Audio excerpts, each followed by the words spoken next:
सड़ गई है और मलाई में कीड़े पड़ चुके हैं। जो मलाई खा रहे हैं वो देश को गुलामी की राह पर ले जा रहे हैं। हम लोगों ने इस आज़ादी को बड़ी मेहनत और बड़ी मशक्क़त के बाद पाई है और हम चाहते हैं कि हमारा देश आज़ाद रहे। आज जब मंत्री बने तो हमारे फादर, जो कि आज हमारे बीच में नहीं है, उन्होंने मुझसे यही कहा था कि बेटा काल कोठरी में जा तो रहे हो, बस ये देखना कि तुम्हारे कमीज और उस पर कपड़ों पर ये लगने न पाए। और जहाँ तक रुपए पैसे की बात थी तो न उसकी परवाह पहले की थी न आज।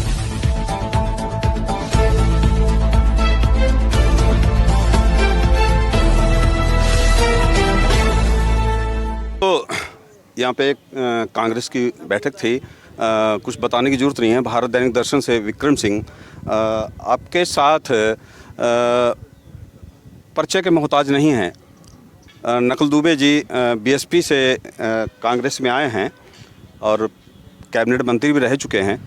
मेरे कुछ सवाल है, मेरी इच्छा हुई कि आपसे कुछ सवाल किए जाएँ और कुछ बात की जाए आपसे। सर, सबसे पहला तो मेरा सवाल जो है बड़ा कठिन सवाल है, आप दे भी सकते हैं।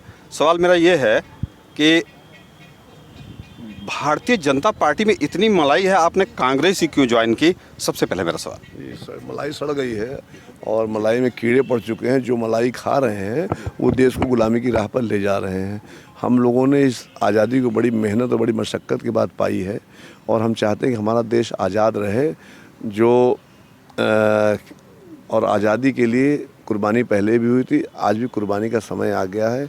जो देश की संस्थाएं बेची जा रही हैं, चारों तरफ हाहाकार मचा हुआ है।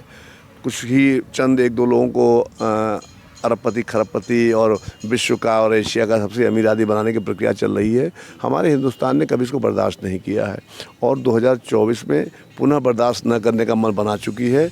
उसी क्रम में चूँकि हम लोग भी भाई कुछ भी हो हिंदुस्तानी तो है ही हैं और देश को दोबारा गुलाम होते कदापि नहीं देखना चाहते हैं, इसलिए हम लोग भारतीय जनता पार्टी में नहीं गए और कांग्रेस पार्टी में रह करके अपने देश को, अपने देश की आज़ादी को, अपने देश की अखंडता को, अपने देश में भाईचारे को, इन सब को बचाने के लिए हम लोग आज तक संकल्पित हैं। जो भी पिछली सरकारों में मंत्री रहे हैं, चाहे बीएसपी के रहे हों, चाहे समाजवादी पार्टी के रहे हों, किसी भी पार्टी के रहे हों, सबके ऊपर कहीं ना कहीं से जो है मंत्री रहे तो डर रहता है कि ईडी और सीबीआई कहीं ना कहीं डर रहता है। आपको डर नहीं लगता क्या? देखिए, हम जहाँ तक अब हमने तो अपने पूरे विधानसभा में, मैं 7 से 12 के बीच मंत्री भी रहा, विधायक भी रहा, हमने पूरा सब चैलेंज कर रखा है कि एक नए पैसे कहीं कोई घपला प्रूफ कर दो। नकुल दुबे राजनीति बहुत दूर की बात है, सार्वजनिक जीवन छोड़ करके हम लोग कहीं अपना जा करके कहीं कोने कोने में बस जाएंगे, किसी को अपनी शक्ल नहीं दिखाएंगे। हम लोगों के घर में, चूँकि मेरे व्यक्तिगत की अगर बात करें तो हमारे घर में न्यायपालिका रही है और हम एक ही घर में जज साहब वकील साहब दोनों रहे, लेकिन कभी कोई इस तरह की समस्या नहीं आई। तो जब हम राजनीति में गए या जब मंत्री बने तो हमारे फादर, जो कि आज हमारे बीच में नहीं है, उन्होंने मुझसे यही कहा था कि बेटा काल कोठरी में जा तो रहे हो, बस ये देखना कि तुम्हारे कमीज और उस पर कपड़ों पर ये लगने न पाए।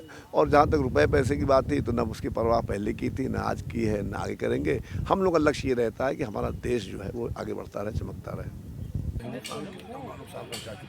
तो जो खोखला करने की नीयत चल रही है वो बहुत ही खतरनाक है। अभी हम लोग को, अभी आप देखेंगे जय श्री राम शुरू हो जाएगा और हिंदू मुसलमान शुरू हो जाएगा और वंदे मातरम शुरू हो जाएगा। ये सब हमें कोई सिखाएगा नहीं, ये सब हम लोगों की आत्मा में बसा हुआ है। लेकिन आपने जो इसका राजनीतिकरण किया है उसके पीछे जो मेन लक्ष्य आपका था, उस लक्ष्य की तरफ आप देश गए हैं, वैसे देश की जनता ने आपको पकड़ लिया है। हम लोग लाख भोले भाले हैं, लाख सीधे हैं, लाख सज्जन हैं, लेकिन हम लोग बेवकूफ़ नहीं हैं। हमारे देश जनता बेवकूफ़ नहीं है। उन्होंने देख लिया, अरे लड़कियों को अग्निवीर बना देंगे सब, ये इनको सब बेरोजगार हाथ में कटोरा पकड़ा देंगे, कभी थाली बजवाएंगे, कभी दिया चलवाएंगे, कभी तिरंगा लहरवाएंगे। तो इस समय हमारे देश जनता का पेट तो नहीं भर पाएगा। तो आप सब लोगों ने मन बना लिया है कि हमें दोबारा कांग्रेस चाहिए और दोबारा कांग्रेस आ रही है। अच्छा, जो कार्यक्रम राहुल जी के चल रहे हैं, तो उत्तर प्रदेश में कोई ऐसा कार्यक्रम चलेगा? बिल्कुल चलेगा। उत्तर प्रदेश अभी हम लोगों ने कल रायबरेली में, परसों रायबरेली में करीब 200-250 किलोमीटर की यात्रा कंप्लीट हुई। हम लोग, मुझे भी सौभाग्य मिला था कि उसमें मैं भी 10-12 किलोमीटर चल पाऊँ, मुझे चला कि उसका समापन होगा, क्या समापन किया उसको स्मृत करके फिर आगे बढ़ाया जा रहा है। और बहुत जल्दी राहुल जी की भी यात्रा आपके उत्तर प्रदेश के किसी पार्ट में आएगी। लेकिन हम लोग गर्व है भाई, गर्व इस बात का है कि जिनको इससे सीख लेना चाहिए, उन्होंने हमारे गांधी परिवार के बारे में कितने अपशब्द कहे हैं, उनको देश की जनता कभी माफ़ नहीं करेगी। जिनके परिवार में चाहे इंदिरा गांधी जी रही हों, चाहे राजीव गांधी जी रहे हों, चाहे पंडित जवाहरलाल हो, क्या कुर्बानी दी है कोई माई का लाल? एक ना कोई नाम बता दे आज। राहुल गांधी जी क्या क्या हैसियत है, क्या हस्ती है।